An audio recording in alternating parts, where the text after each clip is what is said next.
Greetings and hallucinations to all you folks out there. We're going to be looking at a 1 versus 1 on Loki today. This is between Mayor Damage on the right in the red and Roke on the left in blue. Before I get this started though, I do have to talk about one thing very quickly. I got a huge response to my asking for replays. I'm not sure if that sentence was constructed correctly, but I think you get what I mean. So I was so happy because I had like 14 replays in my inbox and 7 of them desynced. Please check the replays before you send them to me because I get so excited about the epicness. There was a comp stomp game that was hilarious up until it desynced. There were a couple of different team games that were absolutely trollishly spectacular until they desynced, and it gets my hopes up so very high and then dashes them against the rocks brutally when that happens. So please save my psyche and review your replays before you send them to me. I love getting replays, I really do, but not ones that are desynced. So here is one that is not desynced, and it is kind of a troll game. It is, let's go ahead and just dive into it. It is Cybern versus Cybern, so we've got an exact matchup. And let's just look at the builds here. We've got Land Factory first for Roke, few P-Gens, a good amount of adjacency, although I'm not sure what that is. Ah, yes, it is going to be an air factory in the midst of 6 P-Gens. And then we've got an engineer out that is going to reclaim some of these clumps of trees out here, which are worth, again, as we all should know by now, 100 power apiece and 10 mass apiece, just about slipped up there. And yeah, that will be a great boost to his early build. We've got the same thing going on Mayor's side. Only Mayor's got 2 engineers out for reclaim because he is only building 5 power generators instead of 6. And that shows you the power of reclaim, my friends. You can get far fewer P-Gens up and do just fine if you have a lot of reclaim. And that gives you more engineers to get out and capture some things, to get that little bit of manual reclaim, to get out and expand. It is good for your build to get that reclaim in early. Definitely something that you should focus on prioritizing. And holy mother of manual reclaims, look at that mess. I had a discussion at one point with some people, actually one of them was Ionic, about the fact that theoretically you could zoom the map all the way out and create a script that would automatically click all of these things for you. Like, you just scroll out and center the screen so that it's in the exact same spot, and then have a script that issues mouse clicks on certain pixels, and you could do this in just a matter of seconds. It would actually be kind of hilarious, especially like on settings where the build orders are minutely tuned down to the half-second details. And yeah, it would be ridiculously unfair, and I'm not sure that anyone could issue all of said clicks from this view, or I don't know, maybe you could exactly center it. But if you're 1 pixel off, it wouldn't work. Anyway, that was a massive derailment of the current discussion. We should be looking at what's going on in this game.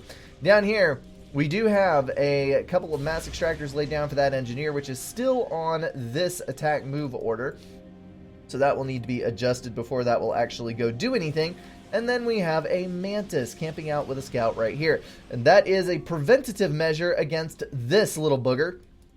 Usually there is some form of raid that comes up into this area. This Mantis, however, is going to the side to hopefully pick up an engineer coming across to do that build. Got the same defensive posture on this side and a third Mantis pair for Roke, who is going to be sending that one up to the middle. And then I do see a first bomber for Mayor Damage. Actually, that's not first bomber of the game, but you get what I mean. It's the first unit out of the air factory. There are no engineers over here to hit those, so that is a problem for the productivity of that unit. It looks like Roke is going to be sending his ACU down here to the corner. This is definitely a good position for your ACU to be in because that is a rather vital expansion. The mexes are far flung on Loki, and it makes a good spot to stand with your commander and make sure that you don't have a position get overrun. On the backside here, that bomber is probably going to come through and pick up this engineer. Possibly 2.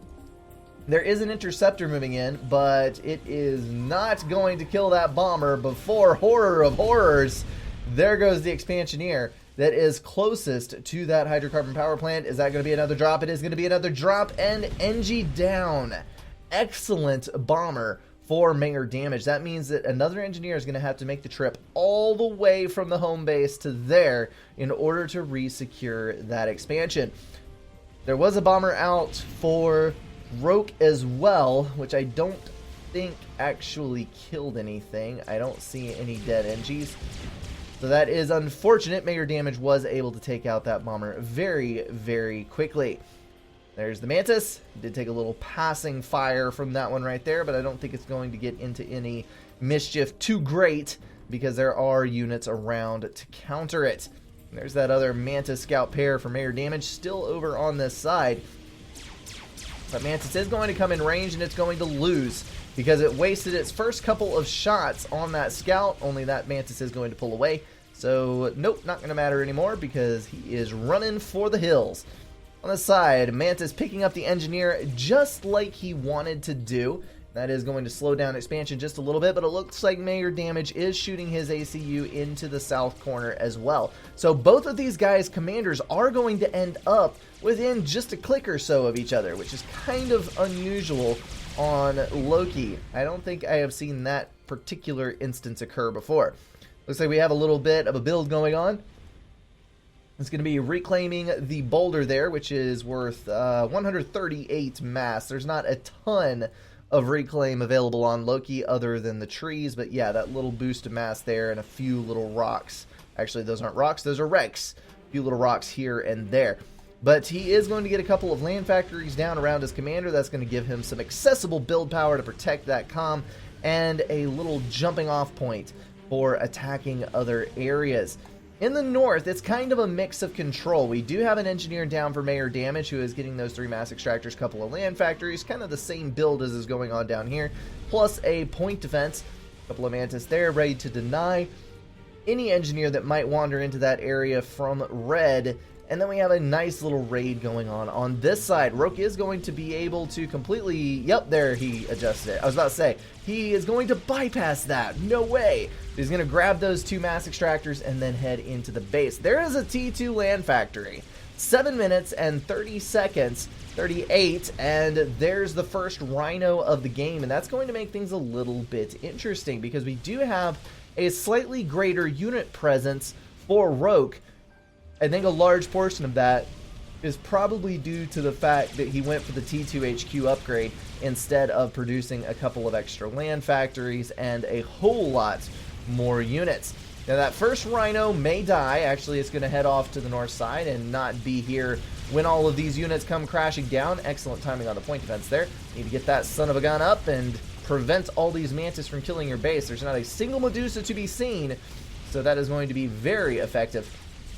This the Rhinos, once a clump of 3 or 4 of them gets together, it's going to be able to easily overpower any of these squads of T1. If I were Roke, I would be overbuilding Medusas right now because Medusas are going to be your salvation versus T2 units. Although it is a good idea to kill power. Mayor damage taking a little bit of a hit to his power, but he did way overproduce, so that is not a problem. He's lost quite a few P-gens. He is still overflowing power by 95 when he is using all of his mass, 100% of his capacity. So I think he is in a pretty dang good spot. And the T2 tanks that are now scattering out across the map, there's another support factory right there, are going to secure him a better hand on map control that he has now. He may not have it immediately, but it is on the way. Roke, still with an unupgraded commander, sitting in his little base of operations he has here. He has some T1 gunships. That's not a bad thing versus a Cybern, even if you're a Cybern yourself, because who knows? There might be a Jester or 3 that comes your way.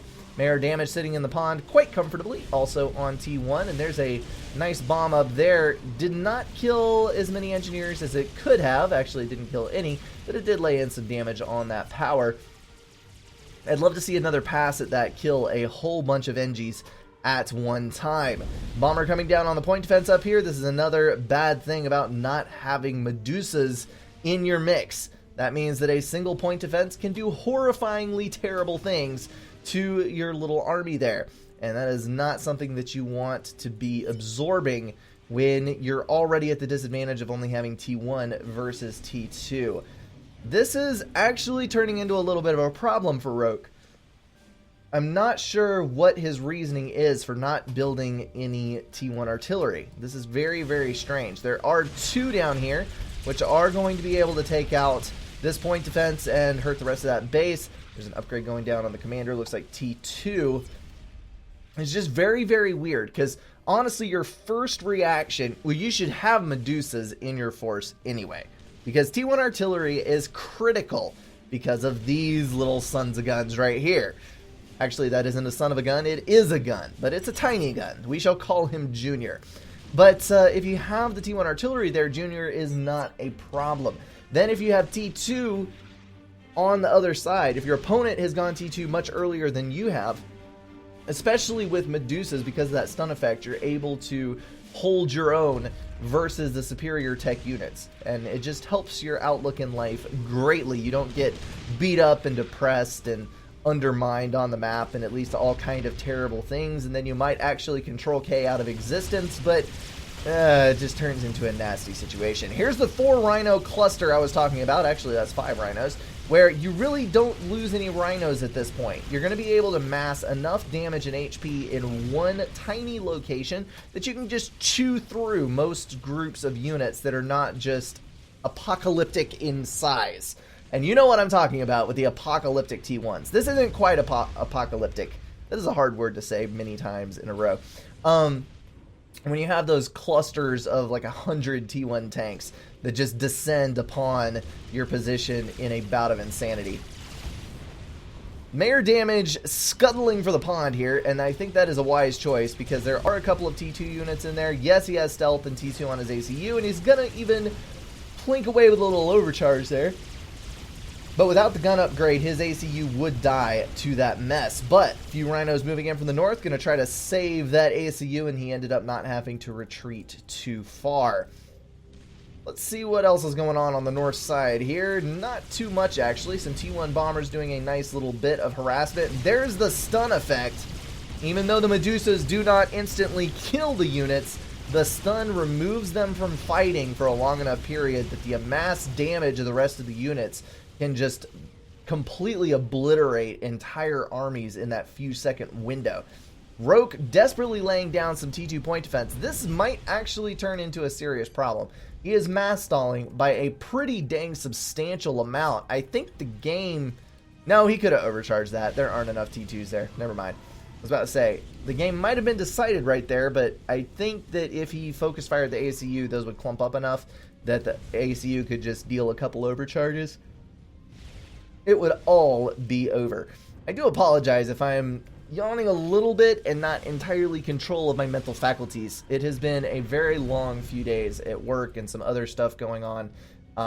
Yeah, you should check out the check-in video that I posted the other day, yesterday, if you are interested in any of that stuff.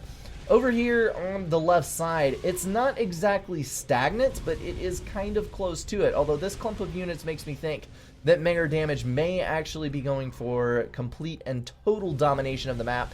He has already got a little over 50%, and he definitely has the upper hand in the number of mexes that he controls, but Roke is just being your typical little eco-whore. He's got a bunch of T2s back in his base. He's capping them off for maximum income potential, and yes, there are 4 T2 mexes over on this side as well.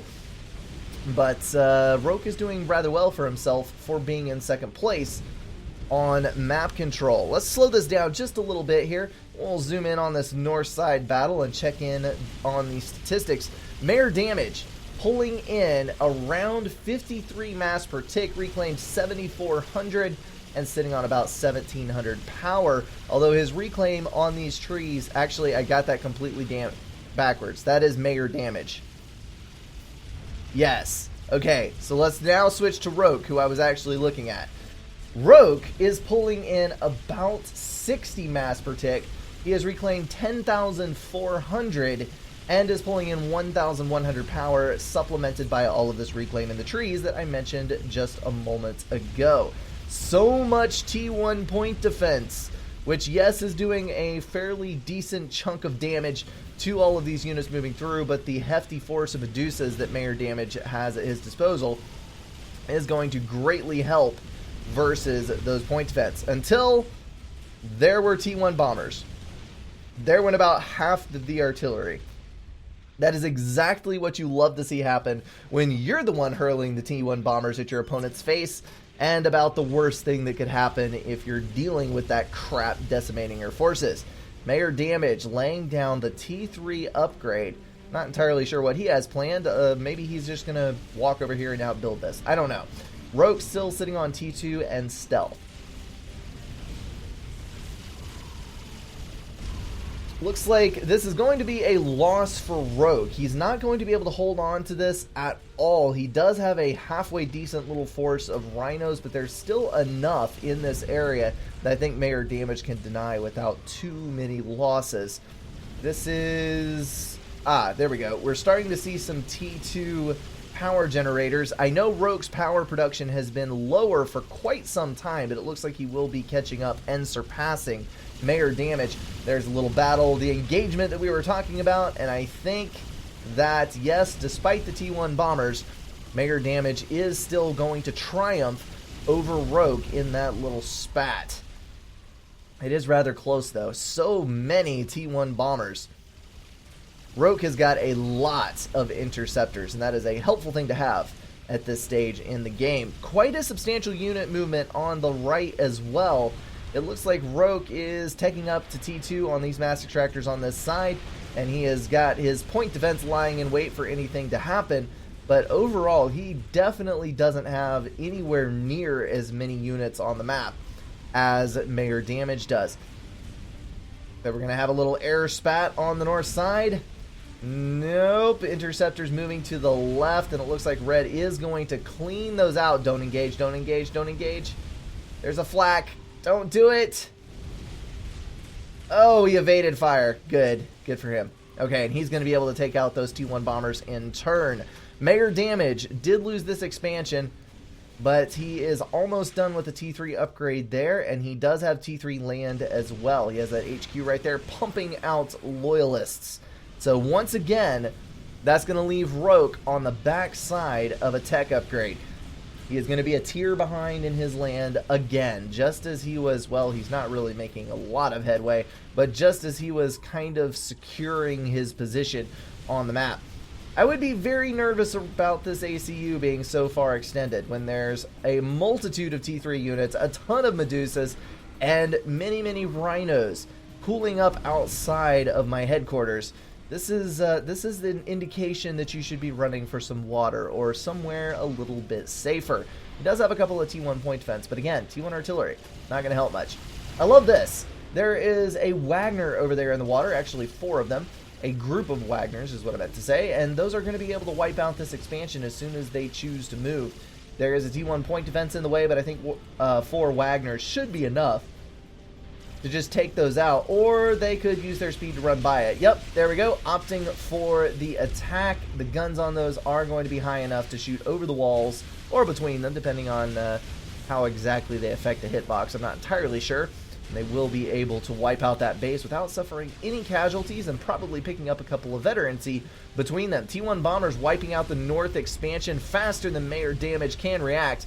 So freaking many interceptors. Good lord, Mayor Damage has a lot of air production.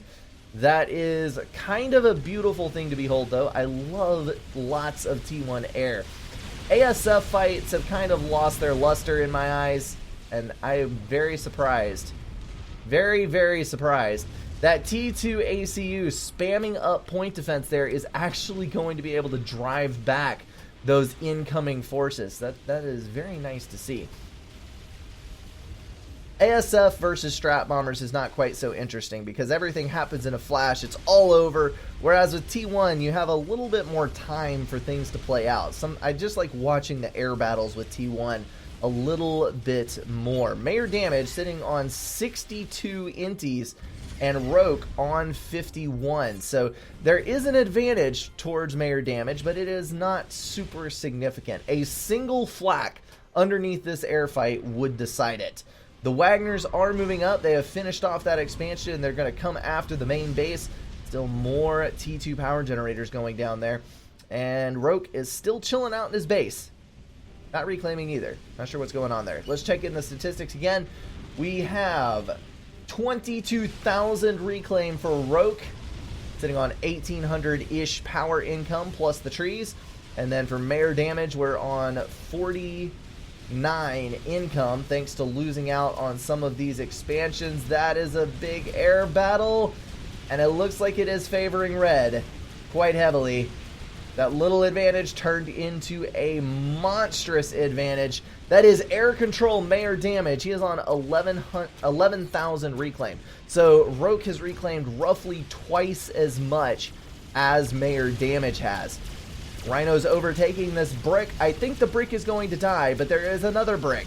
And that brick will be able to finish off this group of units. So that is going to be a fail run-in for Roke, but he did take out a couple of mass extractors there, so I guess not a total loss. Definitely didn't pay for itself, but not a total loss.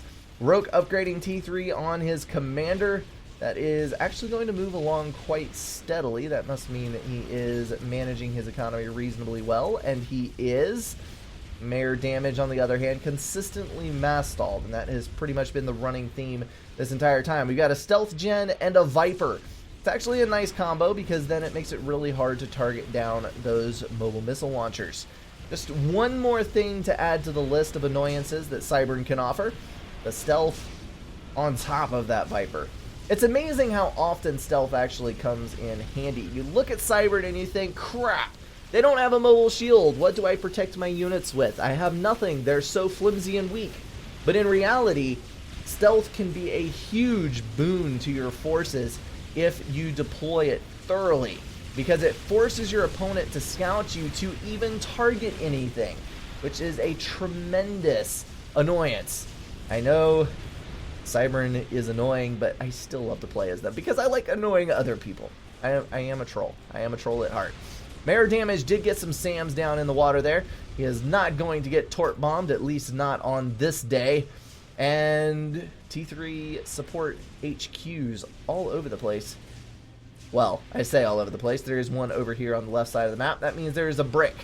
And those two bricks could actually go through the back of the base should they deem it necessary. They are amphibious after all, and that is a lot of T1 air scouts going to waste. So much mass. 5 and then 1 per NG. So that's, yeah, about 10 or 12 mass per tick, just flushing it down the toilet with that scout stream. You should probably either do an unassisted air factory or build some interceptors in between those so you don't just stream all of those away and throw that mass. Let's see. Still T2 P-Gens being built. Roke's power levels are up to about 3.4k, which is obviously overflowing by a pretty substantial amount. He's going T3. I anticipate a T4 very, very soon. Those mobile missile launchers tearing through this base. Yes, there are some zappers, but the Vipers are going to be able to power through those TMDs with ease. A single Viper can kill a single attack missile defense, not a point defense. So they are incredibly mass effective, even more so than the standard mobile missile launchers that the other factions have. There is a T3 mobile artillery as well, so things are definitely scaling up. I see a lot of pausing, and that is because resource allocation. 2.8k power is apparently the magic number. Mayor damage is going to try to get resource allocation. That probably means a move to T3 air. Yes, there's the T3 HQ.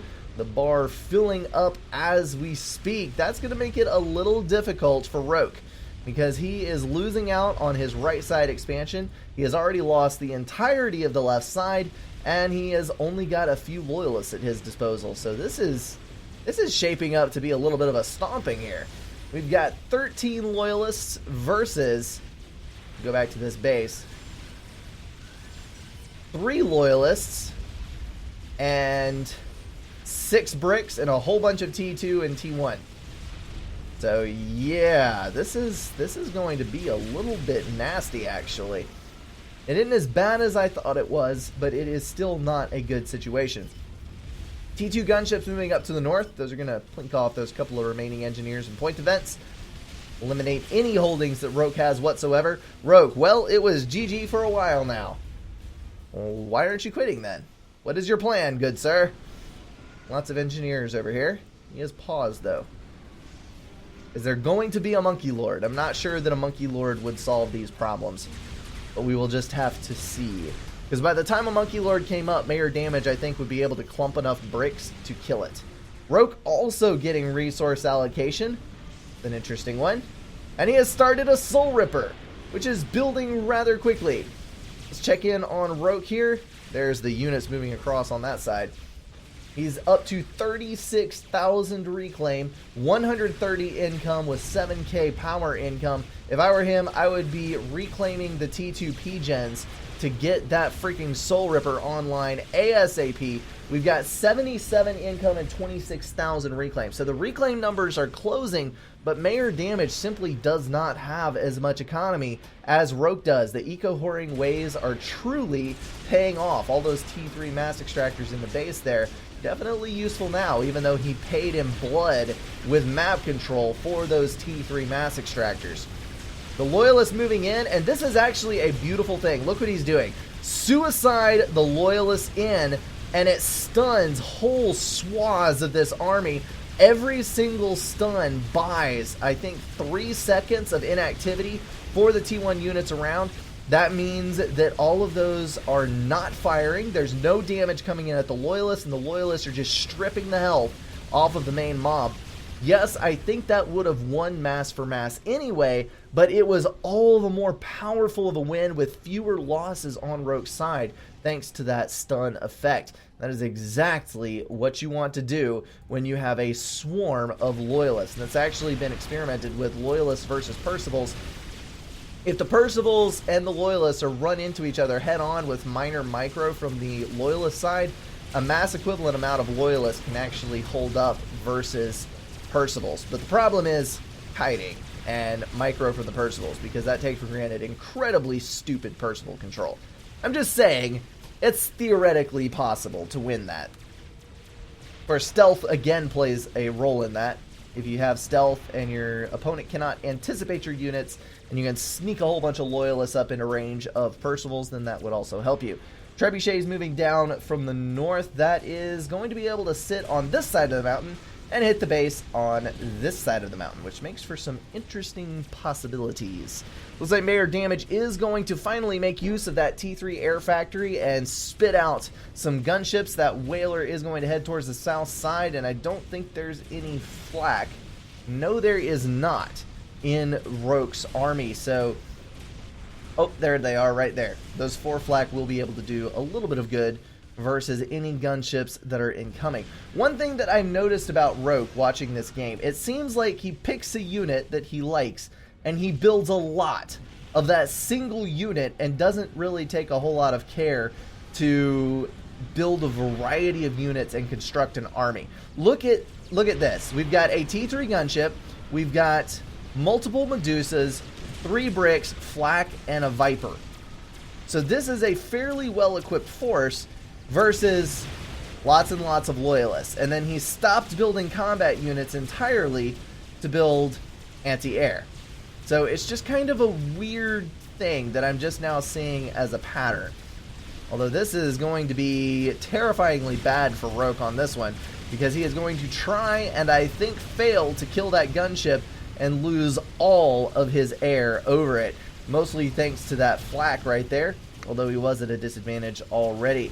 Those bricks going to stand up rather well versus the Rhinos. Yes, we are going to lose one for sure, but I think the other 2 and those 2 Whalers will be able to finish off that group. And there's a Trebuchet hitting those T1 point defense with a vengeance and a very large hammer. Soul Ripper almost complete. 77,000 health out of 90. That is 86%. I think he's going to get that done. I don't think he's going to lose his base in that time. It's still could have reclaimed your T2 gens. You are overflowing 5,000 power at the moment. And that would finish up that Soul Ripper all the more quickly. Hero Engineers. Look at this mess. Going all Rambo on this trebuchet. And yes, I hit my head into the ground with every shot, apparently. Fun. Alright. There's the Soul Ripper. So now things get interesting. The question is, can Mayor Damage kill the Soul Ripper? He has a few gunships. He has no ASF. He needs about 15 ASF plus those gunships to kill that Soul Ripper. Here comes the flak that is going to do a fantastic job of dropping those gunships. 2 of them going down immediately. There's about 5 ASF there, which would lose versus the Soul Ripper. I think it takes 20 ASF, somewhere in the vicinity of 45 seconds to kill a Soul Ripper, and you lose a couple of them in that time. I think the Soul Ripper might actually be able to out-damage 4 or 5 ASF and not die, because it would gain a veterancy at least in that time. Soul Ripper still hanging around the base. Why are you not going after some things?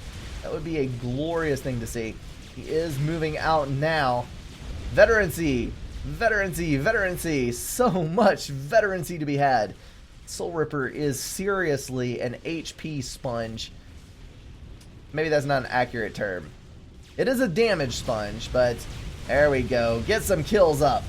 That was a Control K on Mayor Damage's part, actually doing a pretty good job of minimalizing the damage. I think my brain truly is shutting down. My speech center is not reacting properly. But then again, I suppose that is kind of a normal thing. In CAS, isn't it? I would be interested to know these statistics on how many times I screw up per cast in speaking. Alright, Soul Ripper now hitting the base. All of those T1 engineers preemptively Control K'd. Power generators going down. Everything getting Control K'd. T1 P-Gens, all that jazz. ASF moving in, but here comes the T3 mobile anti-air. Flag cannons are not good for a Soul Ripper's health, but he has still got a whopping 56,000 HP on that son of a gun. And those anti-airs are definitely helping. Looks like the ACU is moving out of the water, going this way for Roke. There's a Monkey Lord online. Roke pulled this back from roughly, what is that? Maybe 10% map control. This little sliver right here. That is the eco horror that lies at the heart of team players. It really, really is. At this point, I think even if Mayor Damage does succeed in stopping that Soul Ripper, which is highly unlikely now that he has lost his T3 factory, then he does have the Monkey Lord, which will be able to track down anything left over. And there's the Control K. Went from holy crap, you had me, so hard to come back, you dominated the map, to, well, I didn't scout the Soul Ripper. That's unfortunate. Some games just end up that way. Alrighty folks, that is going to wrap up this game. As always, thank you so much for watching and sending in your replays. Just as I said at the beginning of this one, please, oh please, oh please, view them before you send them so that I don't get desynced replays. Just a very quick note, because I'm not sure how many things I will have that I can mention this in before the weekend. The beginning of next week is going to be slightly sparse in content. I'm going to try to pre-record some stuff, but life has been brutal recently, as far as how busy everything is and my full-time job and all that. And then on top of that, I'm going to probably have to work Saturday because a close family member passed away. You can remember I mentioned a couple of times in cast that someone had been in hospice care.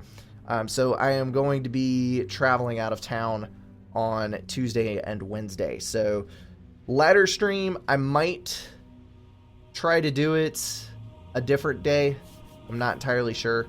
But yeah, just be aware that if things are a little odd around the channel, stuff is hectic at the moment, but I am going to try to stay on track as best I can. And I greatly appreciate all of you guys' support, everything that you give the kind words, the attention, the chats that we have, those of you around the FAF client, some good games now and again and all that stuff. It is great to be around such lovely folks as you guys. And on that note, I'm out of here. I'll see you in the next one.